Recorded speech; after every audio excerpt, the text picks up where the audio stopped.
Ah, no, está bien, no he cambiado el título nomás de la primera diapositiva. La falla cardíaca es una de los temas más importantes que tenemos, es una de las patologías que está en crecimiento y es por el alargamiento de la calidad de vida, el alargamiento de la vida, el pronóstico de vida, el tratamientos modernos en el infarto de miocardio y en otras patologías cardíacas que alargan la vida de los pacientes, pero también está aumentando la frecuencia de insuficiencia cardíaca. La insuficiencia cardíaca viene a ser aquella afección crónica que hace que el corazón no bombee la sangre con la fuerza suficiente, disminuye la contracción del corazón. Y esta insuficiencia cardíaca se conoce en el momento actual como insuficiencia cardíaca con fracción o función de contracción reducida, ¿no? También puede alterarse la diástole. La contracción está conservada, pero la diástole, la relajación está alterada. En ese caso se llama insuficiencia cardíaca con función de contracción conservada. Y el paciente va a tener dificultad para respirar, fatiga, hinchazón de piernas, alteración del ritmo cardíaco, generalmente taquicardia, ¿no? Muy bien. El paciente va a llegar así, con falta de aire, que no puede estar echado, no puede respirar y el pulmón está congestionado, ¿no? Edema agudo pulmonar, no tolera el ejercicio, le falta el aire al caminar, corazón late rápido, puede haber dolor y pérdida del conocimiento. Y puede llegar así nomás o puede llegar así, todo hinchado, edematoso, ¿no? En el cual el problema no es que la sangre esté en el pulmón está limpio, pero la sangre, la congestión está en las venas, en las arterias, en las venas de las piernas, la congestión es periférica. Habrá ascitis, anasarca, dolor hepático, hinchazón, edema de miembros inferiores, ¿no? Y entonces, en algunos pacientes están presentes ambos tipos, en unos solamente congestión pulmonar y en otros solamente congestión periférica. El hecho es que en la insuficiencia cardíaca, 1 de cada 5 pacientes con enfermedad cardíaca va a desarrollar insuficiencia cardíaca. El 50% de personas diagnosticadas morirá en los 5 años posteriores al diagnóstico. 1 de cada 5 tiene 3 síntomas frecuentes de insuficiencia cardíaca. Lo más habitual, falta de aire, edema de miembros inferiores, aumento de peso y dificultad en los movimientos porque no pueden realizarlos. Y la insuficiencia cardíaca, la mortalidad va aumentando con los años y también hay mortalidad, muerte súbita, que también aumentará con los años, ¿no? Como decíamos en esta lámina, la mitad de los pacientes habrá fallecido a los 5 años si es que no ha recibido tratamiento adecuado, ¿no? Se clasifica en 4 estadios, ¿no? A, alto riesgo de insuficiencia cardíaca, son todas aquellas personas con enfermedades, los factores de riesgo cardiovascular, hipertensión, obesidad, enfermedad aterosclerótica, diabetes, síndrome metabólico, otros, ¿no? Cardiotoxinas, por ejemplo, que utilizan tratamiento para drogas quimioterápicas en el tratamiento del cáncer. El grupo B, pacientes con enfermedad cardíaca estructural, pero que no tienen síntomas ni signos de insuficiencia cardíaca. Pacientes que han tenido un infarto, pero han quedado funcionalmente bien. Pacientes que tienen el corazón grueso en la hipertensión arterial, pacientes que tienen enfermedades valvulares asintomáticas. El estadio C ya habrá enfermedad cardíaca estructural, el paciente tendrá síntomas previos o actuales, como la falta de aire, como la intolerancia al ejercicio. Y el estadio 4, que será la insuficiencia cardíaca refractaria, que requiere un tratamiento altamente especializado.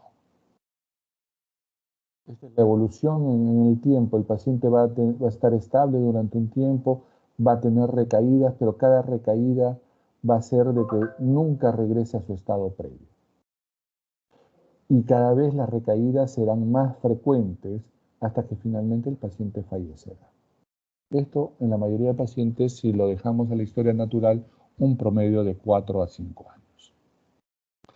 Y tenemos pues fármacos que modificarán la enfermedad y que mejoran la mortalidad, como son los inhibidores de la ECA, los antagonistas de los receptores de angiotensina, los beta bloqueantes adrenérgicos, los antagonistas de los receptores de mineralocorticoides, los inhibidores del cotransportador de glucosa tipo 2 a nivel del túbulo y contorneado proximal en la nefrona, los antagonistas de los receptores de neprilicina y los inhibidores de los canales de potasio a nivel del nodo sinusal, como el caso de la ivabradina. Los fármacos para la congestión, fundamentalmente nos interesan los diuréticos de asa, que son los más utilizados. Otras alternativas en el tratamiento crónico, la digoxina y otras drogas. Pero el paciente se descompensa en sus estadios, como les he enseñado, y el paciente requerirá intervenciones agudas con fármacos inotrópicos que mejoran la contracción cardíaca y o fármacos vasopresores que mejoran la presión arterial. Dopamina, dobutamina, noradrenalina, levosimendan y milrinona. Milrinona actualmente ya no estamos usando las 4 primeras drogas. Muy bien, hablemos de los IECAS. El primero que se describió en este sentido fue el captopril, pero existen diversos estudios con enalapril, con captopril, con ramipril, trandolapril. Prácticamente todos los fármacos de esta familia mejoraron la mortalidad, y estos estudios pues comenzaron allá en el año 87, ¿no? Ahí comenzó el cambio en los paradigmas de la insuficiencia cardíaca. El más moderno fue en el año 95, ¿no? Años aquellos importantes. La dosis debe ser una dosis creciente. Los pacientes con insuficiencia cardíaca suelen cursar, algunos de ellos, con hipotensión arterial o tener tendencia a la hipotensión, por lo cual se recomienda utilizar con la dosis menor del fármaco e ir subiendo de manera sostenida hasta la dosis máxima tolerada por el paciente. Si logramos llegar a los 50 miligramos de captopril cada 8 horas, fantástico. O si llegamos a utilizar 20 miligramos de enalapril cada 12 horas, excelente. Si llegamos a 35 miligramos de lisinopril cada 24 horas, más que bien, ¿no? Entonces, los IECAS son las primeras moléculas que demostraron beneficio en el corazón. ¿Por qué? Porque disminuyen la actividad del sistema renina-angiotensina-aldosterona, porque disminuyen la hipertrofia cardíaca, porque disminuyen la fibrosis cardíaca, ¿no? Y todos estos efectos mejoraron. Puede utilizarse incluso en pacientes con infarto de miocardio, tal y como dice acá, pero debe administrarse idealmente luego de las 12 horas iniciales, cuando el paciente esté estable y la presión arterial sea normal, ¿no? Los antagonistas de los receptores de angiotensina, los sartán, hay estudios con valsartán fundamentalmente, con candesartán. Estas drogas han demostrado su beneficio a través de varios estudios. El CHARM para candesartán, el VALGEF, ¿no? O el char adicional. Todos ellos en pacientes con baja capacidad de contracción. La fracción de eyección del ventrículo izquierdo es un índice ecocardiográfico, ¿ya? Y acá se ha tomado como medida para incluir a los pacientes 40% de fracción de eyección. Lo normal debe ser más de 50. Con clase funcional que va de 2 a 4, o sea, pacientes sintomáticos de leves a severos, ¿ya? Y que no toleran IECA en el primer caso, o que no han respondido bien al tratamiento con la IECA, entonces se lo cambia por antagonista de los receptores de angiotensina. Los estudios van de 2 a 3 años y medio y mostraron reducción de la mortalidad en todos los casos, tanto con el candesartán como con el valsartán. Entonces está demostrado. El efecto es como el IECA: bloqueo del sistema renina-angiotensina, disminuye la hipertrofia y la dilatación del ventrículo izquierdo y mejora de esta manera pues la mortalidad cardiovascular. ¿Cuándo? ¿Por qué utilizar un IECA o un ARA2 en insuficiencia cardíaca con función de contracción reducida? Para mejorar los síntomas y la capacidad de esfuerzo. El paciente va a mejorar su capacidad para caminar, para hacer su actividad, por lo tanto su calidad de vida. Va a disminuir las hospitalizaciones. Se ha demostrado que cada empeoramiento, cada hospitalización, el paciente sale peor y su pronóstico se ensombrece. Y buscará aumentar la sobrevida, que no se mueran a los 5 años, sino que vivan más y mejor. Potencialmente, todos los pacientes con insuficiencia cardíaca, con fracción de eyección menos de 40, es el tratamiento de primera elección hasta hace un par de años, ¿no? Y digo hace un par de años porque aparecieron estudios importantes que los vamos a revisar más adelante. Aparecieron los ARNI, aparecieron los ISGLT2 y los paradigmas en el tratamiento de la insuficiencia cardíaca están cambiando y evolucionando. El paciente va a recibir de primera elección esto y normalmente debe estar asociado a beta-agonistas adrenérgicos y antagonistas de los receptores de mineralocorticoides. Es como decir, esos tres de ese triunvirato era el manejo conceptual que se tenía de la insuficiencia cardíaca y es el manejo que debe tener el médico general. Los IECAS son beneficiosos para todo paciente con disfunción ventricular izquierda, aunque no tenga síntomas de insuficiencia cardíaca. Ya hemos dicho, puede presentar angioedema, está contraindicado en el paciente con angioedema, estenosis arterial, embarazos, nunca usar estos fármacos en embarazos y reacción alérgica conocida. Puede causar hiperpotasemia, hay que tener precaución en los pacientes con baja depuración renal, menos de 30, hipotensión ortostática puede causar o sintomática o asintomática, hay que controlar la hipotensión, que es la dosis tolerada, ¿no? El paciente va subiendo, pero comienza a hacer hipotensión, hay que regular la dosis. Y tiene interacción importante con los suplementos ahorradores de potasio, como es el caso de, sobre todo, de la espironolactona, que la utilizamos en el tratamiento de la insuficiencia cardíaca. Por eso dice acá, los antagonistas de los receptores de mineralocorticoides. Ya no se utilizan los inhibidores directos de renina, el aliskiren se los mencioné en la clase de antihipertensivos, pero no lo desarrollamos porque no se usa, fue retirado del mercado. ¿Ya? Muy bien.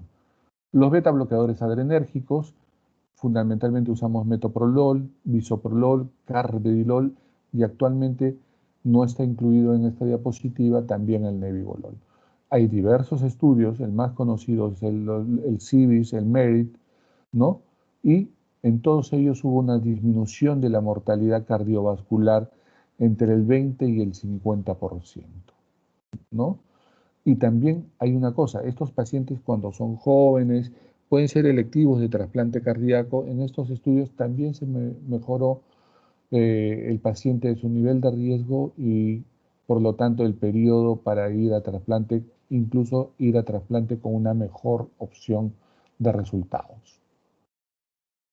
Se utiliza en pacientes con fracción de eyección disminuida, ¿no? Si tienen la frecuencia cardíaca elevada, mejor aún, ¿ya?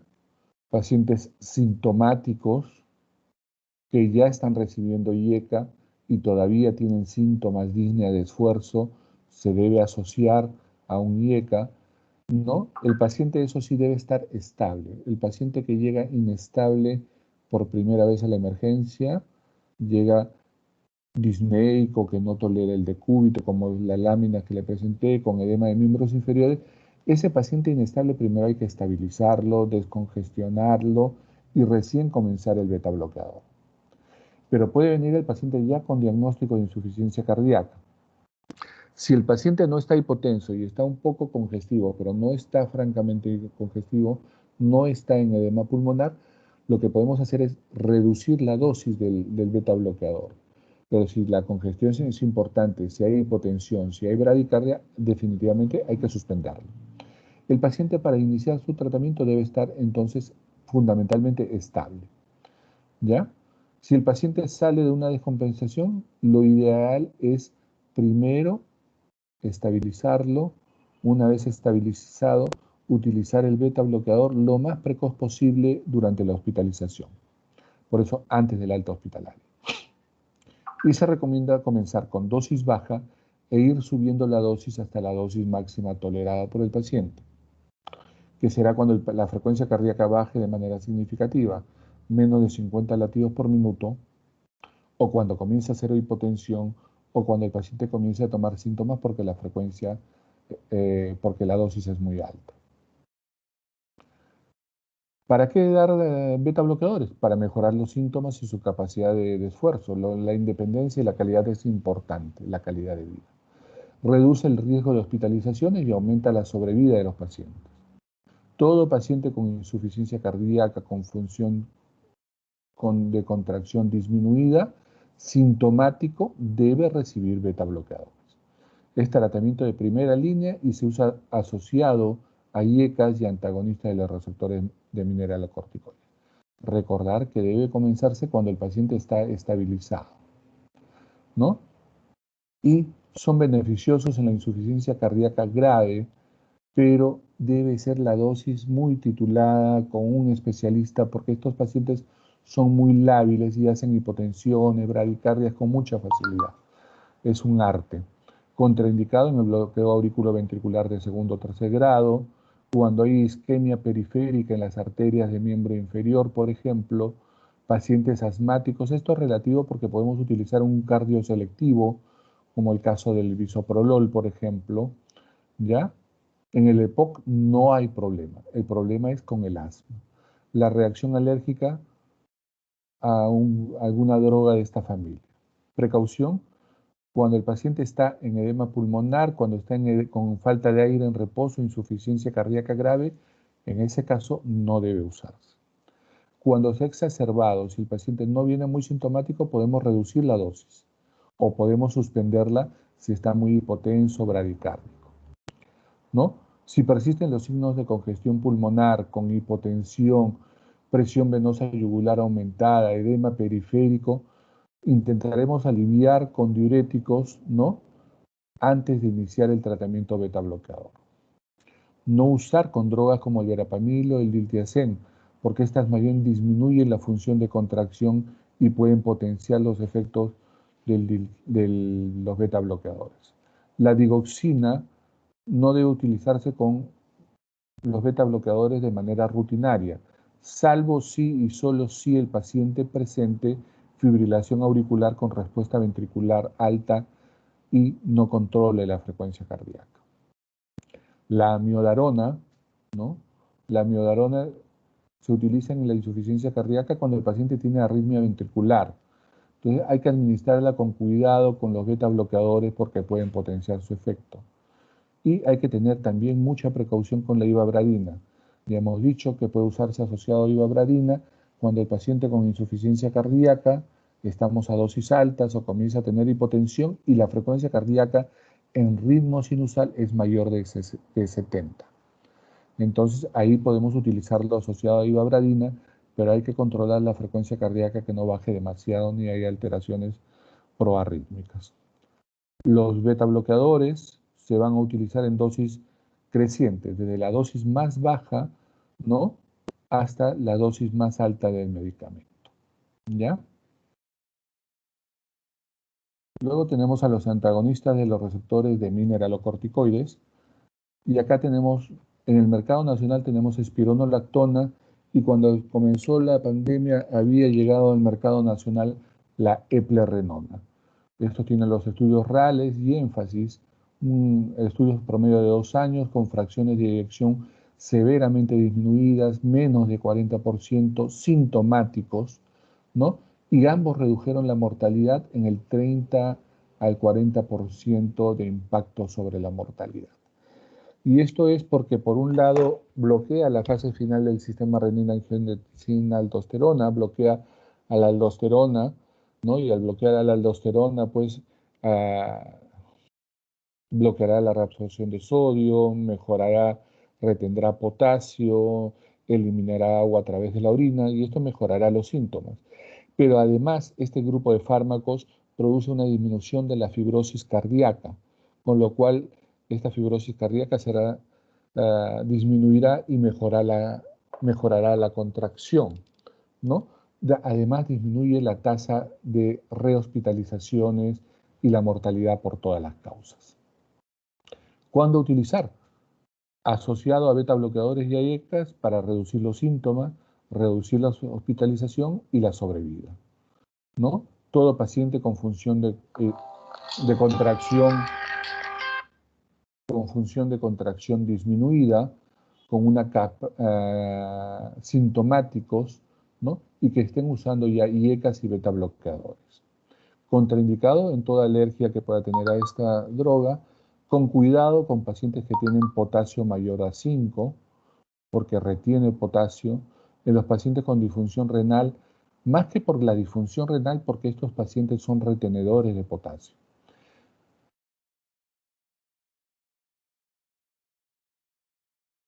Sí, retenedores de potasio.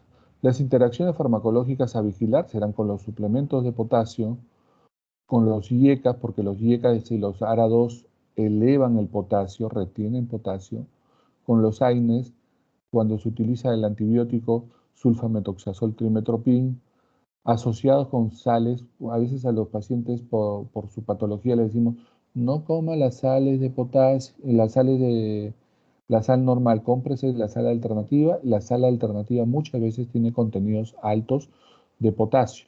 Hay que vigilar eso. Y hay que tener precaución con los fármacos que actúan a través de la vía del citocromo 3 a 4, como ya hemos mencionado, los antimicóticos, la claritromicina, antirretrovirales, como alguno de ellos. Siempre titular, de la dosis menor a la dosis más alta. ¿Correcto? Los antagonistas de los receptores de mineralocorticoides, este grupo farmacológico causó un impacto muy significativo y cambio en los paradigmas de la insuficiencia cardíaca. Apareció esta droga hace aproximadamente 4, no más de 5 años, ¿no? Y la droga que tenemos disponible es el sacubitril valsartán.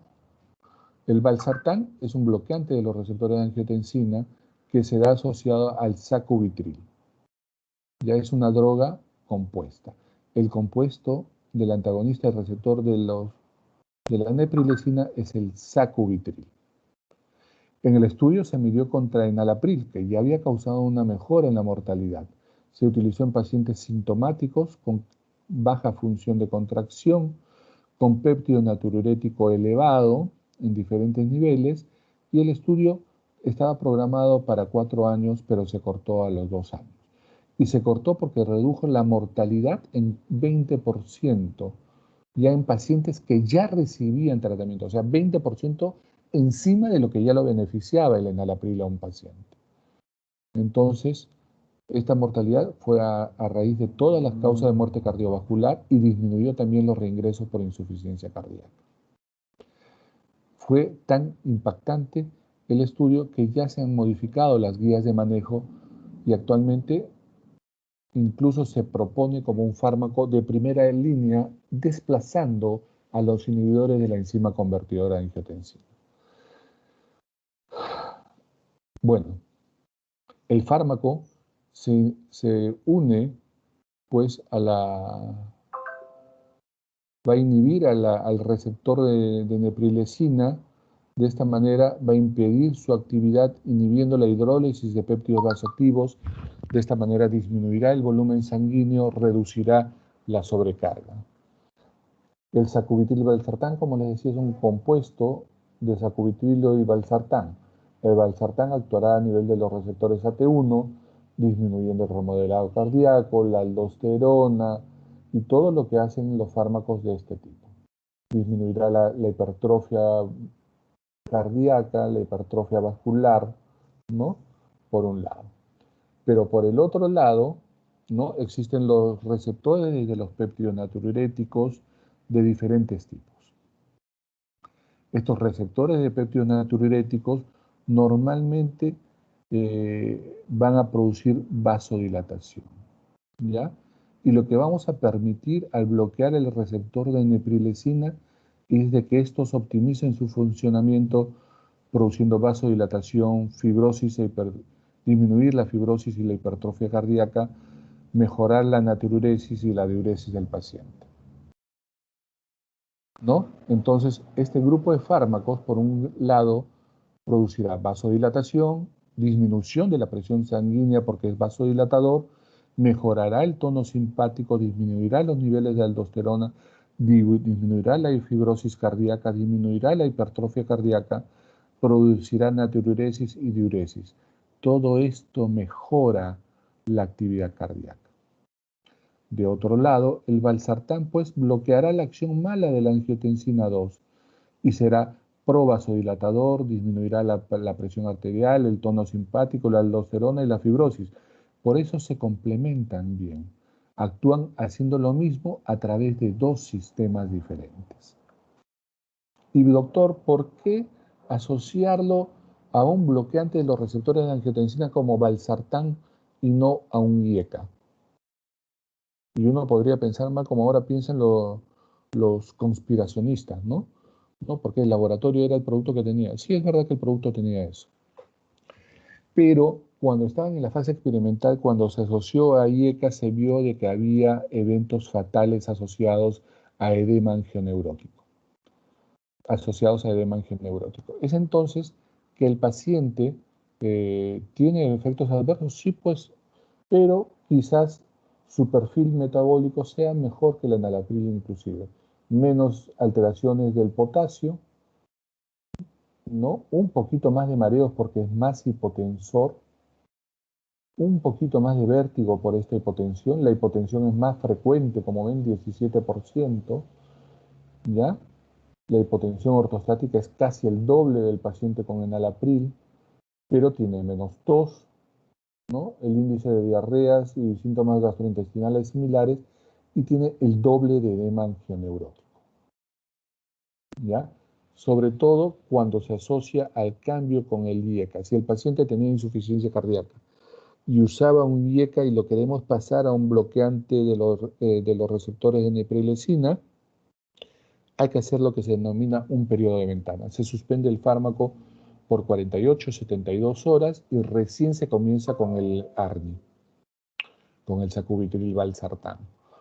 No se debe dar antes porque este efecto del angioedema aumenta de manera significativa, ¿no? La disfunción sexual es similar, aunque se menciona que los bloqueantes de los receptores de antagonistas de la angiotensina 2 tienen un efecto sobre la disfunción sexual, ¿no? Sobre la función renal son similares, la fatiga crónica es similar, ¿no? Alcanzan concentraciones plasmáticas pico a las 2 horas, tiene una absorción y una biodisponibilidad dependiendo de la molécula, 60% para el sacubitrilo, 20% para el valsartán y se administra en 2 dosis diarias. Se distribuye ligado a proteínas de manera importante, el 96% aproximadamente, y atraviesa la barrera hematoencefálica de manera prácticamente nula. Se biotransforma a nivel del hígado por acción de las carboxiesterasas, ¿no? En un fármaco metabólicamente activo. Su eliminación es fundamentalmente renal, 60%, ¿ya? Y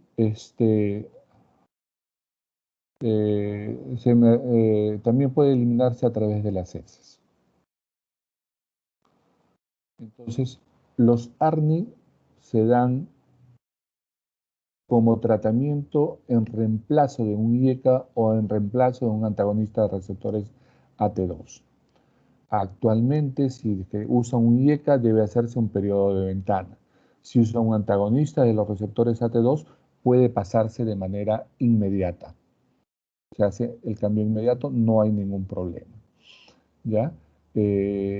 Actualmente incluso se recomienda iniciar lo más precoz posible porque el impacto en mortalidad comienza tan rápido como a los pocos días y se puede comenzar, incluso el paciente está compensado en vías de compensación en la hospitalización. Los inhibidores, uy, qué horror ortográfico. Los inhibidores de los receptores de la corriente de potasio a nivel de la despolarización diastólica espontánea. El estudio de ivabradina es el estudio SHIFT, se utilizó en pacientes con fracción de eyección sintomática con función contracción conservada durante la hospitalización por insuficiencia cardíaca, un estudio a 2 años, disminuyó la mortalidad en el 20% de manera variable, ¿no? también disminuye el riesgo de complicaciones. Estos actúan a nivel de los canales, ¿no? Cuando el canal está abierto, va a producir una alteración del flujo del potasio, lo va a bloquear y de esta manera va a hacer que la pendiente de la despolarización diastólica espontánea se aplane y gire hacia la derecha, disminuyendo la conducción y la despolarización diastólica espontánea, disminuyendo de esta manera la frecuencia cardíaca. Reduce la mortalidad y reduce las hospitalizaciones en pacientes estables con fracción sintomáticos con fracción de eyección reducida en ritmo sinusal normal, con frecuencia cardíaca en reposo mayor de 70. Este es el paciente en el que se debe usar, ¿no? De preferencia, luego de probar el beta bloqueador a la dosis máxima tolerada, ¿no? Y en adición al tratamiento convencional de IECA, ARA2 o ARNI, beta bloqueador y antagonista del receptor de mineralocorticoide.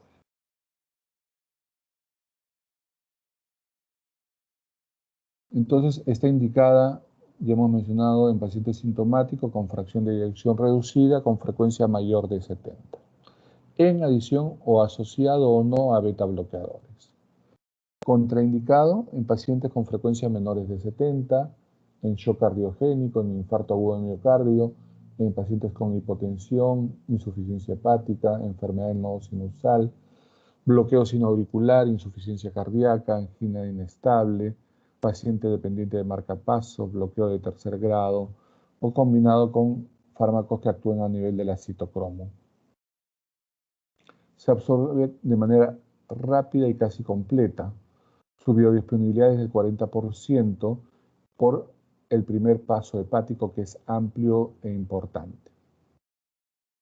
Su distribución, 70% ligado a proteínas plasmáticas, su metabolismo y transformación a nivel del citocromo P450 isoforma 3A4 y su eliminación a través de metabolitos en la orina y heces, ¿no? El 4% sin alterar por la orina. La dopamina, ya la conocen ustedes, un simpático mimético de actividad adrenérgica que actúa sobre tres tipos de receptores: receptor dopaminérgico de tipo 1, receptor beta adrenérgico de tipo beta 1 y receptor alfa adrenérgico de tipo 1. La dosis baja, a 1 a 2 microgramos por kilo minuto, se utiliza a dosis dopaminérgica y su función fundamentalmente es diuresis y la vasodilatación. Acá baja un poquito la presión y hace que el paciente aumente su flujo urinario. La dosis dopaminérgica, la dosis de 2 a 10 microgramos, actúa sobre los receptores beta a nivel cardíaco y aumenta la contracción cardíaca y el volumen sanguíneo sistólico minuto por acción de estimulación del receptor beta.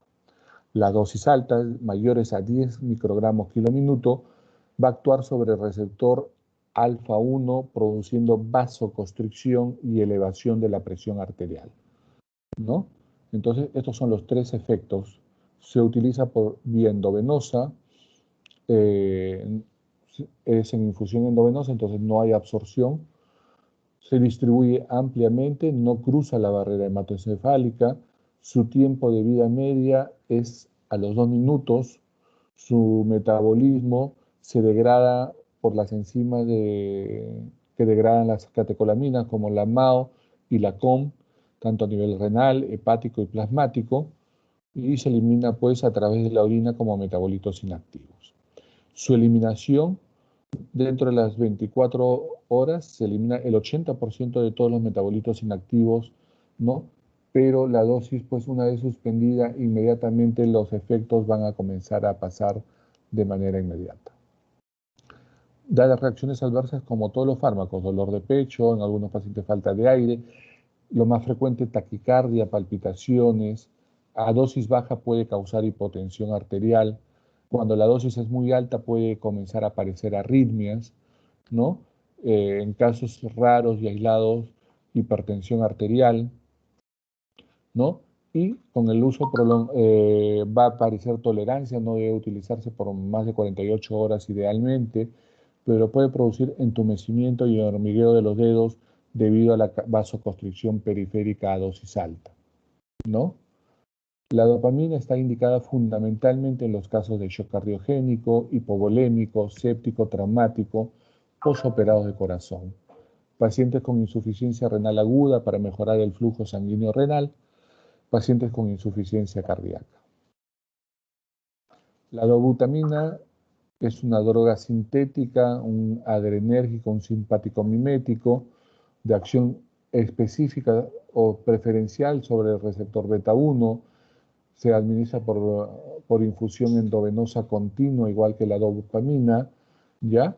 Y se administra entre 2 y 20 microgramos kilominuto. Las dosis más bajas aumentan el gasto cardíaco, ¿no? Y las dosis más altas tienen un efecto hemodinámico sistémico importante. Se utiliza en los casos de insuficiencia cardíaca, en los casos de congestión pulmonar, shock cardiogénico séptico, cuando hay infarto de ventrículo derecho asociado a administración de volumen sanguíneo o en paciente que tiene insuficiencia cardíaca grave, refractaria, terminal, como paso al trasplante cardíaco. Interacciones con los beta bloqueadores porque tienen efectos contrarios, ¿no? Contraindicado en pacientes que tengan bajo volumen o arritmias, porque el principal reacción adversa suele ser el incremento de la frecuencia cardíaca y un efecto de aparición de arritmias ventriculares. Tiene un efecto vasodilatador débil, por eso produce disminución de la presión arterial y debe administrarse por una vía central porque puede producir inflamación de las venas. La norepinefrina, que es el más potente de estos tres adrenérgicos, es una catecolamina endógena que ya se sintetiza. Comenzamos con dosis bajas y vamos subiendo la dosis hasta el efecto deseado, sea vasopresor o sobre el gasto cardíaco o sobre ambos. Efectos secundarios que a mayor dosis, mayor frecuencia de isquemia tisular, de isquemia renal, de hipoperfusión a nivel periférico, y hemos visto incluso pues casos de que el paciente comienza a tener hipoperfusión periférica, cianosis de miembros inferiores, palidez, frialdad. Con precauciones se administra en infusión endovenosa continua, ¿no? Y esos son los tres principales adrenérgicos en la insuficiencia cardíaca descompensada o en el shock cardiogénico.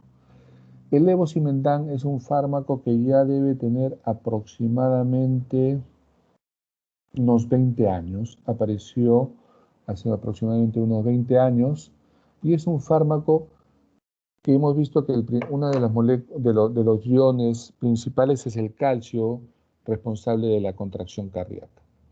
Bueno, ¿qué cosa? La dobutamina actúa a nivel de los receptores beta-adrenérgicos y va a alterar el AMP cíclico, la fosfodiesterasa y de manera indirecta al calcio intracelular. La digoxina actúa a nivel de la bomba sodio-potasio ATPasa y finalmente actúa incrementando el calcio intracelular.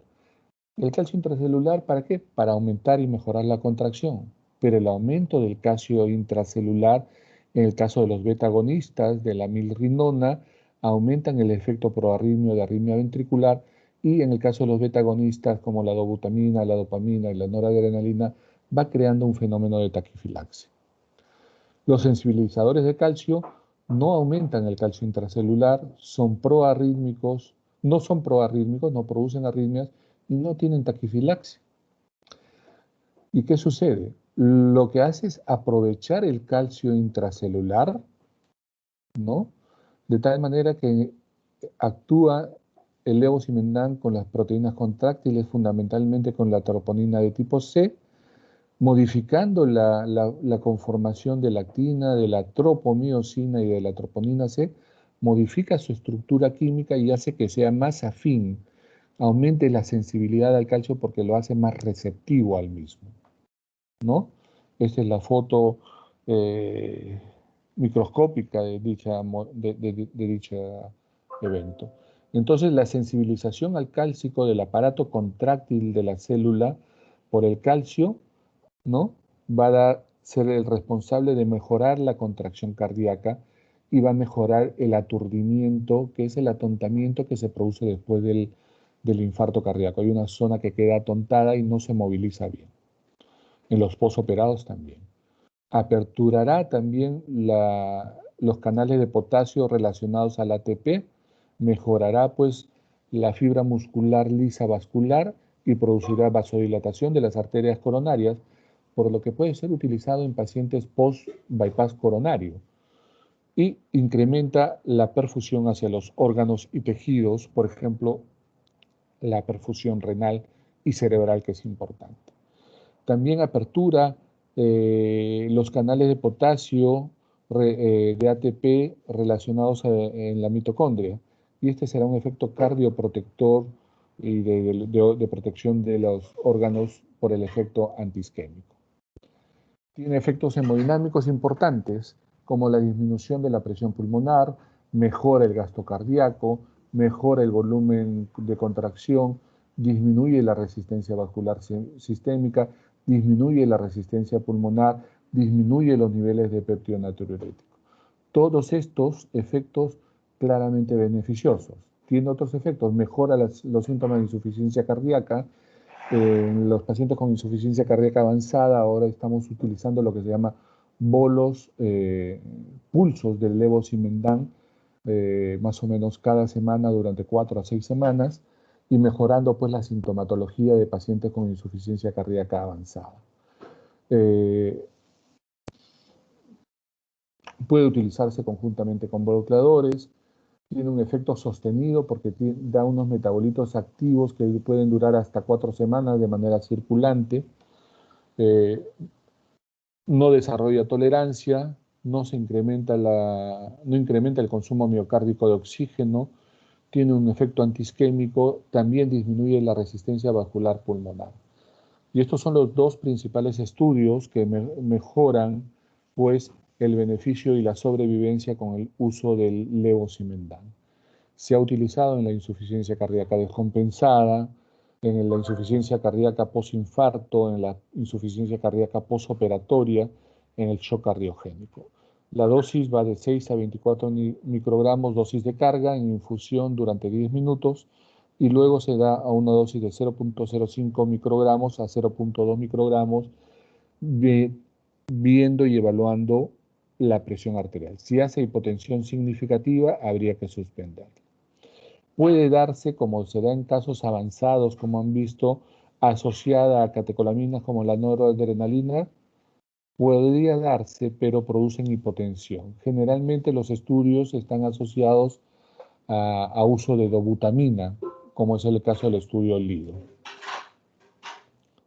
Los digitálicos lo he dejado para el final porque ya en la farmacología moderna de la insuficiencia cardíaca no tiene un rol significativo. Estos fueron los primeros fármacos utilizados en insuficiencia cardíaca por la población. Y bloquea la bomba sodio-potasio ATPasa, el calcio que ingresa activa las organelas interplasmáticas que liberan más calcio, pero aumenta el calcio intracelular. Aumenta el gasto cardíaco, mejora la fracción de contracción, disminuye la resistencia vascular sistémica, mejora los volúmenes diastólicos del corazón y aumenta el volumen urinario. Mejora la acción del parasimpático, inhibe la acción del simpático, disminuye la actividad del sistema renina-angiotensina-aldosterona y aumenta el efecto de los péptidos natriuréticos, efectos neurohormonales importantes y que antes no conocíamos. Sobre la electrofisiología, disminuye la conducción a nivel del nodo sinusal, del nodo auriculoventricular, y esto hace que disminuya la frecuencia cardíaca. ¿No? Tiene un nivel terapéutico muy corto, por lo cual la intoxicación digitálica es frecuente y más aún si es que se utiliza asociado a algunos fármacos como diuréticos o antiarrítmicos, ¿no?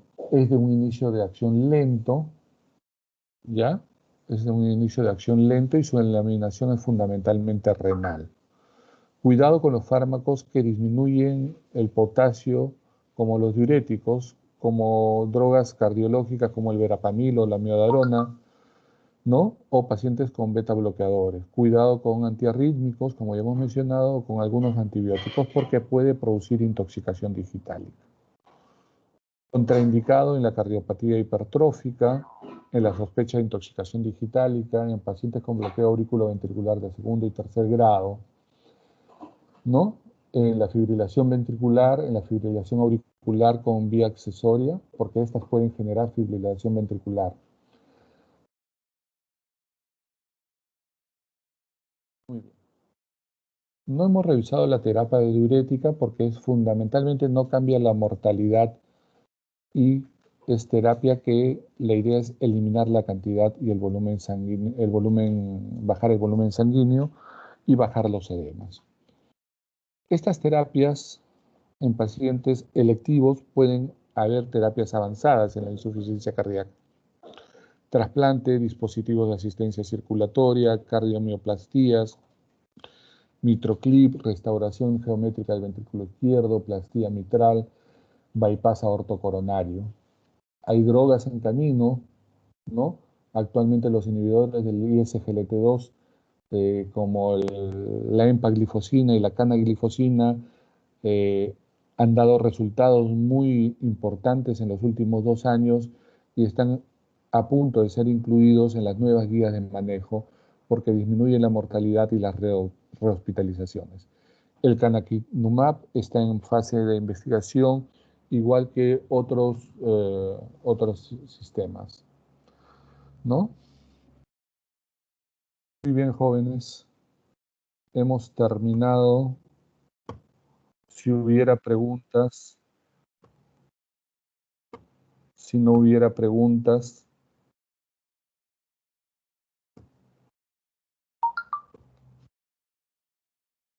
¿no hay preguntas? ¿Folly? Doctor, creo que no. Ok, muy bien. Entonces con esto hemos terminado toda la farmacología cardiovascular. Hemos hecho todos los capítulos, así que no hay problema. Quedan las clases del doctor Sandoval que tiene que recuperar y quedan las clases del doctor Ramírez el día viernes. ¿Ok? Sí, doctor. Pregunta, el doctor Sandoval también tiene mañana teoría después de las 4, ¿no? No, ya no, doctor. El día de hoy ya se termina la teoría con el doctor Sandoval. Ah, ya, perfecto, gracias. No habiendo clase, no habiendo nada más, les dejo Doctor, para el que... alumno Brian Ramírez me dice que el día de hoy tenía que entrar a cirugía porque trabaja en el hospital y no pudo asistir a la clase. Bueno, es muy sencillo, que presente su programación. Hay una programación de sala de operaciones para eso. Entonces, la programación lo que hace es pide, le saca una copia de la programación y me la trae. Listo, no hay problema. Ya. También hay una compañera que tiene problemas con el internet. ¿Cómo haría con eso? Se le ha ido el internet de la casa y no puede entrar a